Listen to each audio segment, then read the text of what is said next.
दोस्तों पहला नंबर प्रश्न है, किसकी जय होती है? ऑप्शन ए में है सत्य, ऑप्शन बी में असत्य, ऑप्शन सी में क्रोध और ऑप्शन डी में मोह। तो आपको पता है दोस्तों, हमेशा सत्य की ही जय होती है, सत्य की ही जीत होती है, इसलिए आपका ऑप्शन ए बिल्कुल सही हो जाएगा, सत्य। ठीक है, चलिए अगले प्रश्न को देखते हैं।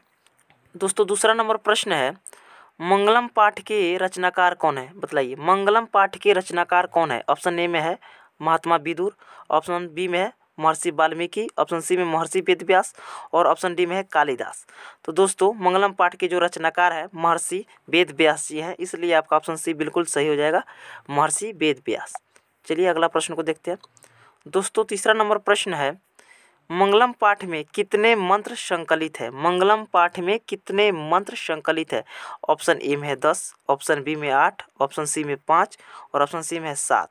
तो दोस्तों आपको पता होना चाहिए, मंगलम पाठ में टोटल यानी कुल 5 मंत्र संकलित किए गए हैं, इसलिए आपका ऑप्शन सी बिल्कुल सही हो जाएगा, 5। दोस्तों चौथा नंबर प्रश्न को देखते हैं। चौथा नंबर प्रश्न है, अणु से छोटा कौन है? अणु से छोटा कौन है? ऑप्शन ए में है आकाश, ऑप्शन बी में आत्मा, ऑप्शन सी में परमात्मा, ऑप्शन डी में संसार। तो दोस्तों अणु से जो छोटा है दोस्तों आत्मा है, इसलिए आपका ऑप्शन बी बिल्कुल सही हो जाएगा, आत्मा। चलिए अगले प्रश्न की ओर चलते हैं। दोस्तों पांचवा नंबर प्रश्न है, किसकी जय नहीं होती है? यानी किसकी जय नहीं होती है, ये बतलाना है आपको। तो दोस्तों ऑप्शन देखिए ये में दिया है सत्य, ऑप्शन बी में असत्य, ऑप्शन सी में क्रोध और ऑप्शन डी में मोह। तो आपको पता होना चाहिए कि असत्य की कभी जय जयकार नहीं होती है, असत्य की जीत नहीं होती है, इसलिए आपका ऑप्शन बी बिल्कुल सही हो जाएगा कि असत्य की जय नहीं होती है। ठीक है, चलिए आगे बढ़ते हैं।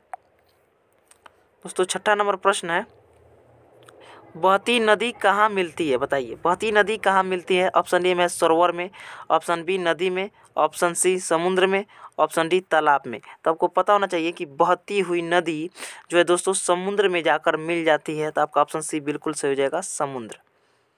चलिए दोस्तों सातवां नंबर प्रश्न है, जंतु के हृदय रूपी गुफा में क्या स्थित है? जंतु के हृदय रूपी गुफा में क्या स्थित है? ऑप्शन ए में तत्व, ऑप्शन बी में शरीर, ऑप्शन सी में देवता, ऑप्शन डी में राक्षस।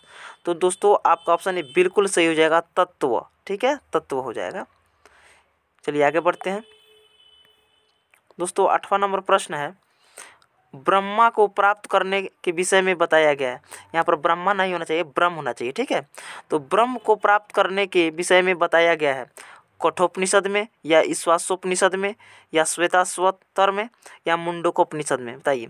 तो दोस्तों ब्रह्म को प्राप्त करने के विषय में जो बताया गया है मुंडकोपनिषद में बताया गया है, इसलिए आपका ऑप्शन डी बिल्कुल सही हो जाएगा। ठीक है, चलिए दोस्तों नौवां नंबर प्रश्न है, देवलोक का मार्ग किससे प्राप्त होता है? बताइए, देवलोक का मार्ग किससे प्राप्त होता है? ऑप्शन ए में सत्य, ऑप्शन बी में सत्य, ऑप्शन सी में क्रोध और ऑप्शन डी में मोह। तो दोस्तों देवलोक का जो मार्ग है दोस्तों सत्य से प्राप्त होता है, इसलिए आपका ऑप्शन ए बिल्कुल सही हो जाएगा। ठीक है, चलिए दोस्तों 10वां नंबर प्रश्न है, सत्य से क्या प्राप्त होता है? बताइए, पृथ्वीलोक, नरकलोक, देवलोक या कोई नहीं? तो दोस्तों सत्य से देवलोक प्राप्त होता है, इसलिए आपका ऑप्शन सी बिल्कुल सही हो जाएगा, देवलोक। दोस्तों 11 नंबर प्रश्न है, मृत्यु को वश में कौन कर लेता है? बताइए, मृत्यु को वश में कौन कर लेता है? मूर्ख, अज्ञानी, विद्वान, इनमें से कोई नहीं। तो आपको पता है यदि मृत्यु को कोई अपने वश में कर लेता है तो वो विद्वान व्यक्ति हैं, इसलिए आपका ऑप्शन सी बिल्कुल सही हो जाएगा, विद्वान। ठीक है, चलिए 12 नंबर प्रश्न है, उपनिषद के रचनाकार कौन है? बताइए, उपनिषद के रचनाकार कौन है? महात्मा विदुर, महर्षि वाल्मीकि, महर्षि वेदव्यास या कालिदास? तो दोस्तों उपनिषद के जो रचनाकार हैं वो महर्षि वेदव्यास जी हैं, इसलिए आपका ऑप्शन सी बिल्कुल सही हो जाएगा, महर्षि वेदव्यास। चलिए 13 नंबर प्रश्न है, उपनिषद में किस महिमा का वर्णन किया गया है? उपनिषद में किस महिमा का वर्णन किया गया है? ऑप्शन ए में है स्व विषय, ऑप्शन बी में पर पुरुष, ऑप्शन सी में देव पुरुष, ऑप्शन डी में परम पुरुष। तो दोस्तों उपनिषद में जो महिमा का वर्णन किया गया है, परम पुरुष के महिमा का वर्णन किया गया है, इसलिए आपका ऑप्शन डी बिल्कुल सही हो जाएगा। ठीक है, चलिए आगे बढ़ते हैं। 14 नंबर प्रश्न है, उपनिषदों की संख्या कितनी है? बहुत ही महत्वपूर्ण प्रश्न है दोस्तों, ये VVI प्रश्न है, आपके बोर्ड एग्जाम में हर 1 साल 2 साल पे मतलब कि आता ही प्रश्न है। तो उपनिषद की संख्या आपको बतलाना है दोस्तों। तो उपनिषद की जो संख्या है दोस्तों 105 है, तो आपका ऑप्शन सी बिल्कुल सही हो जाएगा, 105। ठीक है, चलिए आगे बढ़ते हैं दोस्तों। 15 नंबर प्रश्न है, आत्मा के गूढ़ रहस्य की किसमें व्याख्या की गई है? आत्मा के गूढ़ रहस्य की किसमें व्याख्या की गई है? कठोपनिषद में, या ईश्वासोपनिषद में, श्वेताश्वतर में, या मुंडकोपनिषद में? बताइए। तो दोस्तों आत्मा के गूढ़ के रहस्य के जो व्याख्या किया गया है वो कठोपनिषद में, इसलिए आपका ऑप्शन ए बिल्कुल सही हो जाएगा, कठोपनिषद में। ठीक है, चलिए दोस्तों 16 नंबर प्रश्न है, परमात्मा की महिमा का वर्णन किसमें किया गया है? परमात्मा की महिमा का वर्णन किसमें किया गया है? कठोपनिषद में, ईश्वासोपनिषद में, श्वेताश्वतर में, या मुंडकोपनिषद में? बतलाइए। तो दोस्तों परमात्मा यानी ईश्वर का जो वर्णन किया गया है ईश्वासोपनिषद में किया गया है, इसलिए आपका ऑप्शन बी बिल्कुल सही हो जाएगा। आप ऐसे भी याद कर सकते हैं, परमात्मा मतलब कि क्या होता है? ईश्वर। परमात्मा का मतलब क्या होता है? ईश्वर। ईश्वर ईश्वर होता है ना, ईश्वर। और ईश्वर से ईश्वासोपनिषद आपको याद रहेगा। ठीक है, तो जब भी पूछे परमात्मा की महिमा का वर्णन किस में किया गया है, तो ईश्वासोपनिषद में। ठीक है, तो चलिए आगे बढ़ते हैं दोस्तों। 17 नंबर प्रश्न है, ज्ञानी लोग और अज्ञानी लोग में अंतर किसमें बताया गया है? यानी ज्ञानी लोग और अज्ञानी लोगों में अंतर किसमें बताया गया है? कठोपनिषद में, या ईश्वासोपनिषद में, श्वेताश्वतर में, और मुंडकोपनिषद में? किसमें बताया गया है बतलाइए दोस्तों।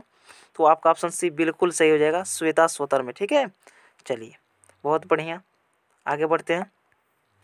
चलिए 18 नंबर प्रश्न है, सत्य का मुख किससे ढका हुआ है? दोस्तों ये बोर्ड मॉडल भी है और VVI भी है दोस्तों, ये बोर्ड मॉडल भी है और ये VVI भी है, आपके बोर्ड एग्जाम में आता भी है दोस्तों, ये प्रश्न हर 1 साल आता है। तो दोस्तों सत्य का मुख किससे ढका हुआ है? तांबा से, चांदी से, लोहा से, या हिरण्य पात्र से? बताइए। तो हिरण्य पात्र हो जाएगा, आपका ऑप्शन डी बिल्कुल सही हो जाएगा।